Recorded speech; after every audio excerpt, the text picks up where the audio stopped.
समंदर की गहराइयों में दफन है एक बदकिस्मत जहाज, जिसे हम जानते हैं कहानियों से, किताबों से और फिल्मों से, जिसका नाम है RMS टाइटैनिक। जी हाँ दोस्तों, वैसे कहने को तो कई दशक हो गए हैं, लगभग 115 साल, लेकिन टाइटैनिक के बारे में जानने में लोगों की काफ़ी दिलचस्पी रहती है। दोस्तों, टाइटैनिक अपने ज़माने का सबसे विशालकाय और आरामदायक जहाज़ था। टाइटैनिक एक विशालकाय समुद्री जहाज़ था। इसका असली नाम RMS टाइटैनिक था। इसे लेकर कहा जाता है कि जहाज़ को ईश्वर भी नहीं डुबा सकता। इसकी लंबाई 269 मीटर थी और ये स्टील से बना था। इस पर करीब 3300 लोगों के ठहरने की सुविधा भी थी, जिसमें चालक दल और यात्री शामिल हैं। हालांकि जब ये ब्रिटेन से अमेरिका की तरफ अपनी पहली यात्रा पर जा रहा था, तभी अटलांटिक महासागर में रात के वक्त एक हादसे का शिकार हो गया, जिसे जहाज को कुछ घंटों में ही डुबो दिया। आज भी इसका मलबा वहीं पड़ा है, इसे निकाला नहीं जा सका। हालिया घटना में शामिल लोगों ने इसे मलबे को देखने के लिए गए थे। टाइटैनिक को लेकर कहा जाता है कि इसका डिजाइन कुछ ऐसा था कि अगर एक कमरे में पानी भर दिया जाए तो दूसरे कमरे को डुबाया नहीं जा सकता था, यानी कि वो पूरी तरह वाटरप्रूफ था। हैरान भरी बात यह है कि टाइटैनिक डूबने के इतिहास में अव्वल स्थान पर रहा है। टाइटैनिक का प्रचार करने वक्त कहा गया था कि यह डूब नहीं सकता। वजह यह थी कि इसमें कई तहखाने बनाए गए थे अंडर वाटर, जिसमें वाटर टाइट दीवारें बनाई गई थी। कहा जाता है कि तहखाने के 2 कतारों में पानी भरने की स्थिति में यह जहाज डूब नहीं सकता था। वाटर टाइट चेंबर होने के कारण अगर एक चेंबर में पानी भर भी जाए तो वाटर टाइट होने के कारण दूसरे चेंबर में पानी नहीं जा सकता था, जिससे जहाज कभी डूब ही नहीं सकता था।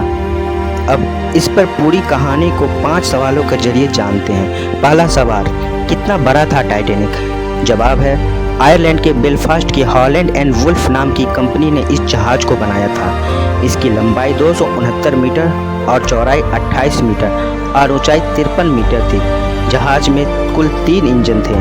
साथ ही भट्टियों में 600 टन तक कोयले की खपत होती थी। उस वक्त इसे बनाने का खर्च 15 लाख पाउंड। इसे तैयार होने में 3 साल लगे।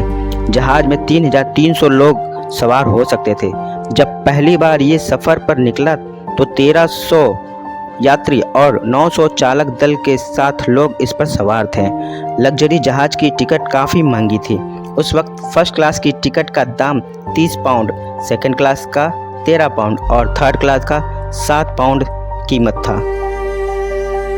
दूसरा सवाल, कब और कहां डूबा था टाइटैनिक जहाज?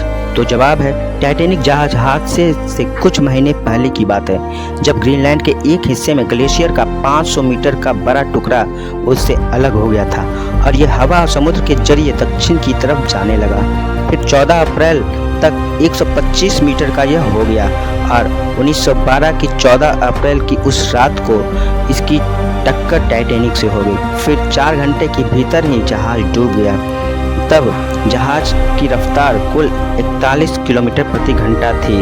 वो खुशकिस्मती से ये जहाज 4 घंटे तक लोगों की जान बचाने तक जूझता रहा। वो इंग्लैंड के साउथहैम्पटन से अमेरिका के न्यूयॉर्क शहर की तरफ तेजी से बढ़ रहा था। घटना के उस वक्त 2200 लोग सवार थे। हादसे में 1500 लोगों की तत्काल टाइटैनिक के साथ डूबने से ही मौत हो गई थी। इस जहाज का सबसे बड़ा समुद्री हादसा कहा जा सकता है। ब्रिटेन और अमेरिका की सरकार ने इसे हादसे का कारण जानने के लिए जांच करवाई। तब हिमखंड से टकराना इसके वजह को माना गया। हादसे में मरने वाले लोगों के रिश्तेदारों का कहना है कि समुद्र तल में स्थित इस जगह को छेड़ा नहीं जाना चाहिए। यहाँ इनके रिश्तेदारों की कब्रगाह है। सवाल नंबर तीसरा, कहाँ मिला था जहाज का मलबा? जवाब है, टाइटैनिक जहाज का मलबा सितंबर 1985 में मिला था। यह समुद्र तल से 2600 फीट नीचे अटलांटिक महासागर में है। इसकी तलाशी का काम अमेरिका के फ्रांस में किया गया था। अमेरिकी नौसेना ने इस काम में अहम भूमिका निभाई। जिस स्थान पर मलबा मिला वो कनाडा के सेंट जॉन्स के दक्षिण से 700 किलोमीटर दूर और अमेरिका के हैलिफैक्स से 595 किलोमीटर दक्षिण पूर्व में है। जहाज 2 टुकड़ों में पाया गया था। दोनों एक दूसरे से 800 मीटर दूर पड़े हुए हैं। आसपास भारी मलबा है जो कि टाइटैनिक क्यों डूबा आखिर, कभी न डूबने वाला टाइटैनिक। तो जवाब, इस जहाज की टक्कर एक विशाल हिमखंड से हुई थी। उस वक्त यह तेज गति से अटलांटिक महासागर को पार कर रहा था। हिमखंड से टक्कर के बावजूद यह जहाज 2.5 घंटे तक जूझता रहा और यात्रियों को बचाने में सफल रहा। इसमें पानी भरा और वाटर टाइट कंपार्टमेंट की दीवारों में छेद हो जाने के कारण यह कवच टूट गया और पानी पूरे जहाज में भरता चला गया और वो नष्ट हो गया। करीब 5 वाटर टाइट कमरों में पानी भर गया था। ऐसा कहा जाता है कि उस वक्त का यह स्टील मजबूत नहीं था। जब जहाज की हिमखंड से टक्कर हुई थी तो इसका ढांचा टूट गया था, लेकिन असलियत तो यह है कि जहाज और हिमखंड के बीच इतना भारी दबाव था कि कोई भी स्ट्रक्चर उस दबाव को झेल नहीं सकता था। और जहाँ तक टाइटैनिक की मजबूती की बात है तो वो ट्राइड एंड टेस्टेड थी। वो अपने ज़माने का सबसे ज़्यादा मजबूत जहाज था। 5वां सवाल, तमाम कोशिशों के बावजूद भी क्यों नहीं रुका हादसा। तो जवाब है, ऐसा माना जाता है कि जिस दिन टाइटैनिक अपने पहले सफ़र की शुरुआत पर गया था उससे कुछ दिन पहले एक अन्य जहाज ने अटलांटिक सागर को पार किया था।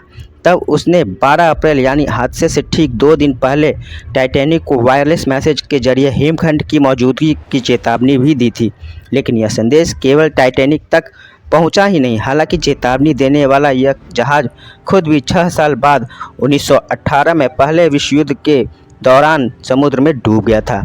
टाइटैनिक बनाने वाली कंपनी व्हाइट स्टार लाइन के प्रबंधक निदेशक जे ब्रूस भी हादसे वाले जहाज पर सवार थे। वो यहाँ से निकले आखिरी लाइफ बोट में मौजूद लोगों में सवार थे। उन्होंने बाद में अमेरिकी सीनेट से कहा कि हिमखंड के टक्कर के दौरान वो सो रहे थे। उन्हें कैप्टन ने बताया कि जहाज का डूबना लगभग तय है। इसके अलावा जहाज के हिमखंड के टकराने के दौरान ही इसमें मौजूद टेलीग्राफर्स ने खतरे वाले सिग्नल भेजने शुरू कर दिए थे। जिन लोगों तक सिग्नल पहुंचा उसमें आर्थर मूर और आर्थर शामिल थे। तब वो 4800 किलोमीटर दूर साउथ वेल्स में अपने घर में बैठे थे। उन्होंने घर के रेडियो स्टेशन पर ये सिग्नल पकड़े। वे अगले दिन 15 अप्रैल को पुलिस स्टेशन भी गए।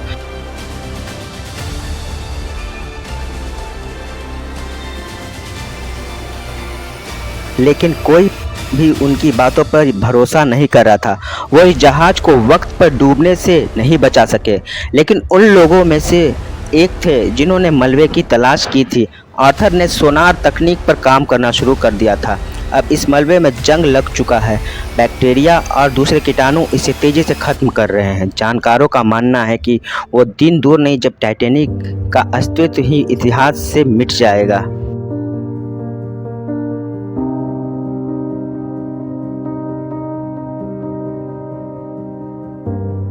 टाइटैनिक के डूबने के 112 साल बाद भी कायम है ये 4 रहस्य। ठीक 112 साल पहले टाइटैनिक एक अंधेरी रात के वक्त एक आइसबर्ग यानी हिमखंड से टकराकर डूब गया था। उस वक्त अधिकांश यात्री नींद के आगोश में थे। हादसे के वक्त टाइटैनिक 41 किलोमीटर प्रति घंटे की रफ्तार से इंग्लैंड के साउथहैम्पटन से अमेरिका के न्यूयॉर्क शहर की ओर बढ़ रहा था। महज 3 घंटे के अंदर 14 से 15 अप्रैल 1912 के दरमियानी रात में टाइटैनिक अटलांटिक महासागर में समा गया। जिस जहाज के कभी न डूबने की चर्चा थी वो अब डूब चुका था। हादसे में 1500 के करीब लोग मारे गए थे। 112 साल बीतने के बाद भी सबसे बड़ा समुद्री हादसा माना जाता है इसे।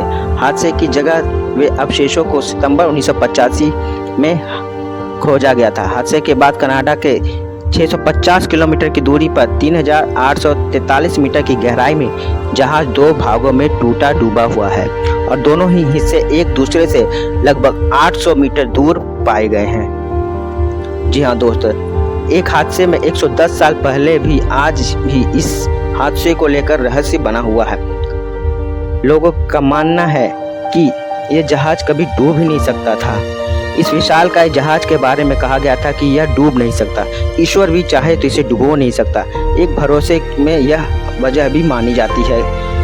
Radio Janeiro federal university department of naval and ocean engineering विभाग के professor engineer Alexander de Pinho Alho ने बताया इंजीनियरिंग के लिहाज से देखें तो यह डिजाइन एक आधार पर विकसित पहला जहाज था। जहाज में कई वाटर टाइट कंपार्टमेंट बनाए गए थे। यह यानी जहाज का कोई कमरा पानी से भर जाता है तो वाटर टाइट होने के कारण पानी दूसरे कमरे में दाखिल नहीं हो सकता। प्रोफेसर आल्हो के मुताबिक इस पर सोच विचार करने के बाद उन लोगों ने जहाज की ऊंचाई निर्धारित की थी। पानी भरने की स्थिति में भी उन लोगों का आकलन था कि पानी छत की ऊंचाई तक नहीं पहुंच पाएगा। उन्होंने छत पर भी सुरक्षित कंपार्टमेंट बनाए थे, लेकिन तब किसी ने आइसबर्ग के जोरदार टक्कर के बारे में कभी सोचा नहीं था। प्रोफेसर आल्हो ने बताया, टक्कर इतनी जोरदार थी कि जहाज की मुख्य बॉडी की आधी लंबाई तक सुराख हो गई थी। ऐसी परिस्थिति में पानी छत तक पहुंच गया था। जहाज में पानी पूरी तरह से भरने लगा। ऐसी स्थिति में बचाव संभव नहीं था। आप पानी निकालने के लिए सभी पंप को सक्रिय कर सकते हैं, तमाम कोशिश कर सकते हैं, लेकिन पानी जिस रफ्तार से अंदर दाखिल हो रहा है उस रफ्तार से बाहर नहीं निकाला जा सकता। जी हाँ दोस्तों, जहाज बनाने और नेविगेट इंजीनियर सिविल थ्योरी बताते हैं कि टाइटैनिक का प्रचार इस तरह से किया गया था कि यह जहाज कभी डूब नहीं सकता। इसी वजह से यह बहुत सारे तहखाने इसमें बनाए गए थे जो कि वाटर टाइट कंपार्टमेंट थे। वाटर टाइट कंपार्टमेंट 2 कतारों में बनाए गए थे। पानी भरने की स्थिति में जहाज डूबने वाला नहीं था, लेकिन आइसबर्ग से टक्कर के बावजूद इसमें छेद हो गया था और वाटर टाइट कंपार्टमेंट होने के बावजूद भी पानी इसमें बहुत ही जल्दी भरने लगा।